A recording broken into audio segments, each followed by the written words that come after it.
세금의 투명성은 그 어떤 예산이라도 예외가 될 수 없습니다. 동의하십니까? 네. 세금을 지침에 맞지 않게 증빙도 없이 사용하면 어떻게 됩니까? 뭐 예산 편성 지침이라는 게 있으니까 그 집행에 따라서 집행 지침에 따라서 집행하는 게 맞겠죠. 공기청정기가 수사에 필요한 이유는 무엇이라고 생각하십니까? 그건 아까 법무부 장관께서 답변 드렸다고 생각합니다. 감사해야 되는 사안 아닙니까? 이를 감사하겠다는 감사원의 요구를 혹시 거부하면 어떻게 됩니까? 이 특수활동비는 이 감사를 통해서 집행 여부를 확인하기 어려운 비목입니다. 비목 자체가 예산을 편성해 주실 때 국회에서 편성을 해 주실 때 기밀성이 요구되는 이런 요구 그런 게 어디 있습니까? 세금에. 국민의 혈세를 쓰는데 기밀성은 요구하고 덮어놓고 그러니까. 쓴다는 게 말이 됩니까? 이게 무슨 검은 쌈짓돈입니까? 그러니까 이게 그런데 편성 왜 단계에서부터 그런 거를 인정하고 편성한 거기 때문에 그걸 인정하는 게 어디 있습니까? 그러니까 집행 편성 지침 말도 안 되는 소리를 하지 마시고요. 그런데 왜 감사원은 아직도 자료 제출을 거부합니까? 법사위에서 자료 제출하신다고 하셨었죠. 법사위에 자료 제출한다고 하셔놓고 왜 지난주에 요구한 특활비 자료는 아직까지 제출하지 않고 있습니까? 아까 법무장관께서도 얘기하셨지만 사실 저희들이 어떻게 쓰고 있는지 그걸 갖다가 상세히 설명드렸고요. 저희들이 어떻게 내부 통제를 하고 있고 그런 거에 대해서 법사위원님들 충분히 설명드렸다고 생각합니다. 하지만 법사위원님 보시기에 이제 좀 미흡하다고 생각하시는 부분이 있는데 그런 부분들은 저희들이 좀 더 하여간 더 적극적으로 설명드리도록 그렇게 하겠습니다. 지난 2017년에 법무부와 검찰 간부들의 돈봉투 만찬 사건을 계기로 감사원이 정부기관의 특활비 실태 점검하신 적 있으시죠? 네. 당시 감사원은 특활비 집행 내역과 증빙 실태 등을 비교 분석해서 문제 사례를 찾아내겠다고 했는데 내용 알고 계십니까? 그 당시에 아마 저는 그 당시에 없을 때인데요. 하여간 여기 국회에서 예결위에서 요청을 해서 저희들이 그 특활비 부분에 대해서 점검을 한 걸로 알고 있습니다. 그런데 그 당시 점검도 사실 내부 통제가 제대로 되고 있는지 집행의 그 하나의 상세 내역까지 전부 확인할 수는 저희들이 없고요. 그래서 스스로 어느 통제를 갖추고서는 이 특활비를 차용하는지 그런 거 위주로 저희들이 점검을 했고 그 특수활동비에 대한 계산 증명 지침이라는 게 있는데 그 지침에 따라서 실태 점검을 잘했다고 판단하십니까? 계산 증명 지침이 저희들이 만들었고 거기에 따라서 저희 점검을 하고 있습니다. 충실하게. 근데 거기에도 약간 룸을 주고 있습니다. 그러니까 위원님도 보셔서 아시겠지만 현금으로 가져갔을 때는 집행 내용 확인서를 구비하도록 되어 있는데 집행 내용 확인서를 생략할 수 있도록 또 해놨습니다. 그거는 아까도 말씀드렸다시피 비목의 성격상 기밀성이 유지되는 부분에서 일일이 다 누굴 만나고 누굴 어떻게 했고 하는 것 갖다 밝히는 게 어렵다. 그러니까 그런 정도에 쓸 수 있는 돈을 그 규모는 국회에서 판단해서 어느 정도 사이즈를 줄 건지 판단하셔야 되겠지만 그 룸을 준다는 것이 참 너무 애매한데 보도에 따르면 감사원이 검찰 특활비 감사 진행했지만 지출 내역과 증빙 서류 확인하지 않았다고 되어 있고 국민의 혈세를 쌈짓돈처럼 쓴 행태에 깊은 분노를 느끼고 계시는 국민들이 많습니다. 감사원이 혹시 봐주기 감사, 맹탕 감사한 것이 아니냐. 왜 감사원이 그렇게 했나. 그런데 이번에 예산 심사를 진행하면서 감사원이 왜 그렇게 했는지 아주 명확하게 깨달았습니다. 감사원도 똑같은 공범이기 때문입니다. 특활비 자료 제출하라고 했더니 모두 검찰과 똑같은 논리를 대면서 제출을 거부하셨습니다. 지난 2023년 4월 아까 말씀하셨던 장관님께서 얘기하셨던 대법원의 확정 판결 내용 보셨죠? 네. 네. 법원은 검찰이 특수활동비, 특정 업무 경비, 업무 추징비 등의 예산 자료를 공개하라고 판결했습니다. 국민의 알 권리를 보장하고 국정에 대한 국민의 참여와 국정 운영의 투명성을 확보함을 목적으로 하는 공공기관의 정보 공개에 관한 법률을 따르라는 것이었습니다. 그런데 말씀하시는 것처럼 특수활동비는 기밀 유지가 요구되는 정보 및 사건 수사, 기타 이에 준하는 외교 안보, 경호 등 국정 수행 활동에 직접 수요되는 경비라 제출 못하겠다 이렇게 말씀하시는데 이미 이거 법원에서 논파된 논리입니다. 감사원 직원들이 지난 한 해 택시비로만 총 5억 6,700만 원을 썼습니다. 당초 예산보다 1억 1천만 원 더 사용하셨죠? 아십니까? 네. 감사원은 택시비 인상과 직원들 야근이 늘었다라고 설명하셨는데 보도에 따르면 새벽 3시에 노래방에서 새벽 1시에 마사지 업소, 식당, 카페에서 부른 기록까지 있습니다. 감사원은 그 앞에서 탔다는 얘기지 거기서 나와서 불렀다는 얘기가 아닙니다. 저희들이 그 명동에 저희들이 사무실이 일부 저희들 그 건물 리모델링 때문에 직원들이 나가 있었습니다. 그래서 거기서 퇴근하면서 야근하고서 나왔을 때 택시를 그 팀앱을 잡으면 앞에서 나왔다. 뭐 골프 연습장 앞에서 우연히 필라테스 연습센터 앞에서 우연히 택시를 탔다. 아니야, 우연이 아니고 저희들이 다 설명드렸습니다. 네. 담당 그 법사위원님들께 다 설명을 드렸는데도 하여간 그렇게 보도자를 낸 거에 대해서는 저희들 상당히 유감스럽게 생각합니다. 누구라도 합리적으로 의심할 만하니까 의심을 하게 되는 겁니다. 그러니까 내용에서는 국회 인근이라고 쓰셨어요. 게다가 국회 인근이라고 기재해서 본인들의 사적인 사용을 감춘 게 아닌가. 이게 감사원 여기 예결이 끝나고선 12시 넘어서 직원들 퇴근할 때 그때 택시 씁니다. 근데 여기서 나가가지고서는 저 인근에 가서 마포 가서 밤늦게 뭐 식사할 때도 있죠. 이것도 인근에서 하여간 그러면서 또 집에 갈 수도 있습니다. 그래서 그럴 때 쓰라고 택시비를 알겠습니다. 좀 줬고요. 나중에 용도에 맞게 쓰고 있다고 생각합니다. 네. 나중에 차곡차곡 살펴보면 철저히 검토해보면 알 일이고 감사원장님 정치적 중립성과 독립성을 갖고 기관을 감사해야 될 역할을 하는 감사원이죠. 네, 그렇습니다. 네.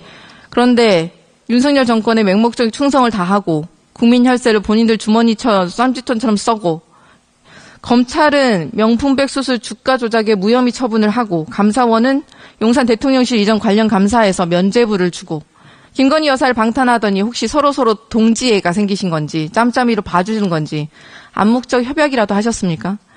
윤석열 정부 들어서고 나서 동의할 수 없습니다. 감사원이 뭐 했습니까? 현직에 있는 문재인 전 정부 인사 다 찍어내려고 코릴 리스트 받아서 불법 민간인 사찰까지 서슴지 않는 표적 감사 벌이지 않았습니까? 그렇지 않았습니다. 감사 사무 처리 규칙, 개인정보 보호법까지 무시해가면서 먼지털이식으로 억지 감사, 위법 감사, 민간인 사찰을 벌이더니 민간인 사찰을 벌인 범죄자에게 징계조차 내리지 않았습니다. 그래놓고 뭐만 하면 전 정부 인사들에 대해서는 수사 의뢰를 합니다. 그런데 김건희 여사는 불가침의 성역입니까? 전 정부 때리는 거 절반만이라도 감사원이 윤석열 정부를 제대로 감사했더라면 정권이 이렇게까지 무너졌겠습니까? 법원의 판결마저 농락하며 김건희 여사를 위한 사조직으로 전락하고 있는 기관들이 검은 돈까지 국민의 혈세로 휘두르는 것을 도저히 묵과할 수는 없습니다. 증빙이 없으면 전액 삭감하는 게 맞습니다. 특활비를 지침에 맞게 사용하지 않았다면 그 또한 범죄 행위임을 윤석열 정권에 다시 한번 경고합니다. 천대엽 법원 행정처장님 계십니까? 예. 네네. 민주주의를 지키기 위한 헌법 정신 중에 가장 중요한 정신이 상권 분립입니다. 동의하십니까? 동의합니다. 그런데 앞서 언급했다시피 검찰, 감사원 모두 법 논리를 창조해내며 정말 미꾸라지처럼 법원의 확정 판결마저 농락하고 있습니다. 아까 제가 말씀드렸던 23년 4월에 대법원의 확정 판결 내용 기억하십니까? 예. 그런데 처장님께도 잘 아시다시피 검찰은 어떻게 했습니까? 전자문서를 편집해서 공개하며 며칠이면 끝났을 것을 굳이 종이 사본을 고집하며 그마저도 백지 영수증을 냈고 증빙서류를 다 먹칠을 해서 제출을 했습니다. 더 황당한 것은 먹칠을 해서 제출한 이유입니다. 지침을 어기고 불법적으로 예산을 집행한 행태를 은폐하기 위해서였습니다. 사건 수사에 준하는 집행만 가능한 특활비가 국가무수직원 포상이라며 빠져나갔습니다. 고급 한우 암소구이 전문점, 그리고 염소 고기 전문점, 커피 전문점까지 쌈짓돈처럼 쓰였습니다. 윤석열 대통령이 검사 시절에 집행한 업추비도 마찬가지였습니다. 성남 한우집 49만 원, 48만 원 쪼개기 결제에 서초동 아크로비스타 상가 고깃집에서 15차례 613만 원을 결제했습니다. 지침에 어긋난 집행. 그게 사익을 위한 행태였다면 횡령과 직권남용의 범죄 행위까지 연결되는 것 아닙니까? 그렇죠? 예, 저희 사법부가 해야 될 말은 그 판결에 다 담겨 있다는 말씀드릴 수 있고 또 판결 존중을 통해서 법치주의가 유지될 수 있다. 이 정도까지만 말씀드릴 수 있을 것 같습니다. 네네. 판결은 존중하신다는 얘기죠. 게다가 법원의 판결마저 부정한다면 더 심각한 행태입니다. 검찰은 대법원의 판결에 따라 정보를 공개해야 합니다. 그 대검찰청 30개 부서가 만든 특활비 기록은 공개를 거부했어요. 대법원이 이미 공개하라고 한 정보와 성격, 정보 모두 똑같은데 또다시 말도 안 되는 말을 하며 공개를 거부하고 있는 것입니다. 대법원이 확정한 판결은 타 사건들에 대해서도 사실상 동일한 법리가 적용되지 않습니까? 예.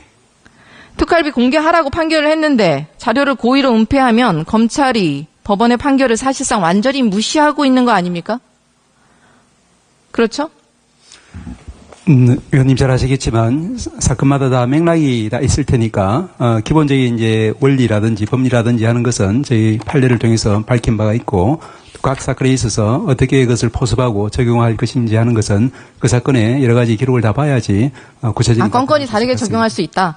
공공기관이 법원 판결을 따르지 않을 리 없다는 당연한 명제마저 처참하게 무너져 내리는 꼴이 아닙니까? 그것도 가장 법을 잘 지켜야 할 사정기관에서 법 왜곡과 위반이 더 심각하게 벌어지고 있습니다. 너무나도 부적절하지 않습니까? 이래서야 삼권 분립이라고 부를 수가 있겠습니까? 감사원 또한 마찬가지입니다. 윤석열 대통령, 김건희 여사의 호위무사로 전락한 권력기관들이 삼권 분립을 처참히 무너뜨리고 있습니다. 감사원도 특수활동비를 사용합니다. 그러나 특수활동비 집행 내역이나 지출 증빙 서류의 공개를 거부하고 있습니다. 법리에 따라서 공개하라는 판결이 나올 수밖에 없는데 검찰과 똑같이 지연 전략만 펼치고 있습니다. 그렇죠? 용도가 그렇게 용도에 맞게 용도에 맞게 쓰였다. 믿어달라는 지금 얘기시군요. 계속 정보 공개 저희 청구 감사원에 대해서 네. 위원님이 지금 계속 얘기하시는 거에 대해서 제가 동의할 수 있는 부분이 거의 없습니다. 알겠습니다. 정보 공개 청구 개별 건건마다 법원의 판결을 구해야 하면 도대체 법원의 판결은 무슨 소용이 있겠습니까? 이게 바로 법을 모욕하고 삼권 분립을 무너뜨리는 행태가 아닙니까? 부적절하다는 것을 넘어서 있어서는 안 되는 일이 아닙니까? 법원에서 민주주의를 무너뜨리고 있는 윤석열 정권의 무도함을 단호히 저지해 주셔야 합니다. 네, 강력한 경종을 울려주시기를 부탁드립니다. 천대훈 행정처장님, 이게 또 시간이 처장님, 예. 혹시 그 구시대적 색깔론 메카시즘 21세기에 또 다른 부활했는데 이게 들려드리면 아무 불쾌하실 수도 있는데 법조계 좌경화 뿌리는 오래되고 깊다. 김일성의 비밀교시가 법조계 적화를 도모했다. 대한민국 반국가 세력의 좌경화 시도와 체제 전복 노력이 본격적으로 시작됐다. 현재 대한민국 국회, 사법부, 언론은 사실상 접수됐다. 누가 한 말인지 아십니까? 잘 모르겠습니다. 만약 이거를 장관급 고위공직자가 했다면 어떻게 될까요? 매우 부적절하죠. 동의하지 않습니다. 그 내용에는. 네네.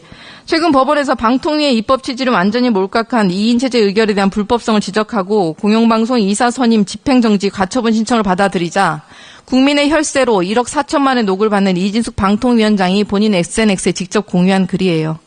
그래서 박문진 재판부는 좌편향이다. 가짜 좌파들하고 전사들이 필요하다. 이진숙 위원장이 한 말입니다. 국민들께서 삼권 분립마저 흔드는 고위공직자 행태 용납하실 수 있을 것이라고 생각하십니까? 너무나도 부적절한 행태입니다. 윤석열 정권의 속도에 소문이 너무나 강하고 있습니다. 합리적인 비판조차 없습니다. 소장님. 예. 좌파라는 얘기가 몸을 들었다.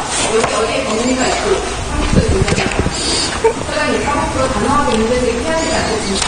예. 그 발언 내용에는 이제 제가 전혀 동의하지 않는다는 말씀을 다시 한번 강하게 드릴 수 있을 것 같습니다. 사법부가 삼권 분립을 완전히 무너뜨리려고 하는 윤석열 정권의 폭주를 단호하게 막아서야 합니다. 또 어느 때보다 민주주의가 위기에 빠졌습니다. 법치가 고급되어야 할 중사에 대한 시민이 많지 사법부가 그들을 앞에 두기 수고합니다. 네, 이상입니다. 네, 황정화 위원님 수고하셨습니다.